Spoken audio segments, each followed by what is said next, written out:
Nos clients nous demandaient des solutions pour pouvoir avoir des coupes vraiment polyvalentes.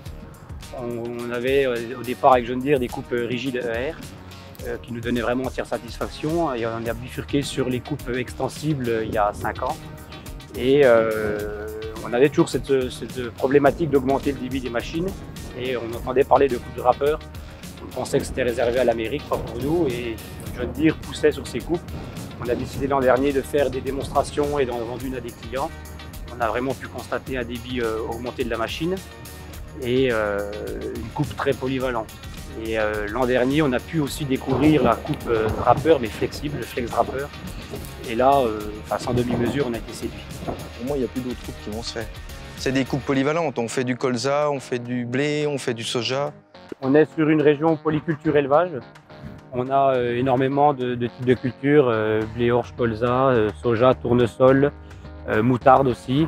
Et on commence à voir des lentilles, quelques cultures trèfle aussi. Donc assez diversifié.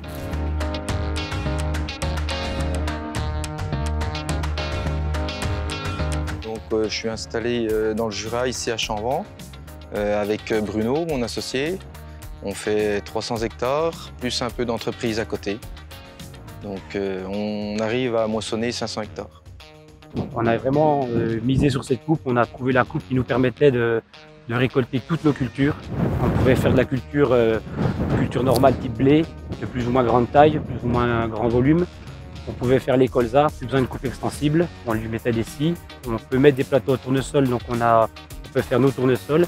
Et surtout, le gros avantage qu'on avait, la récolte du soja culture basse. Donc l'année dernière, on avait une coupe X en 7,60 m. Donc moi, ce que je peux remarquer, c'est qu'avec une coupe de flex râpeur de 9 mètres, donc je vais à peu près à la même vitesse que j'allais avec 7,60 m. Pour nous, le gros avantage, c'est la vitesse de travail de la coupe. On arrivait à avoir des plateformes de coupe qui étaient limitées en alimentation. Celle-ci tourne 2 fois plus vite qu'une coupe standard. Je gagne quasiment 1,50 m de largeur. Donc après, forcément, moins de passage, donc économie en gasoil et en temps.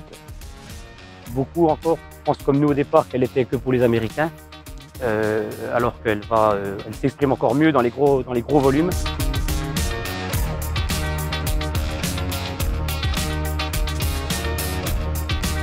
Ça fait déjà la 4e T que nous utilisons. Et on était content de la productivité de la machine. Et on s'est mis à cultiver du soja. On s'était renseigné pour acheter une deuxième coupe. On avait une coupe X avant. Donc on voulait acheter une deuxième coupe flexible pour faire du soja. Ça coûtait plus cher d'avoir 2 coupes de chariot que d'avoir un flex drapeur qui venait de sortir. Donc. La deuxième étape, c'est lors de la démonstration sur soja, en flexible donc.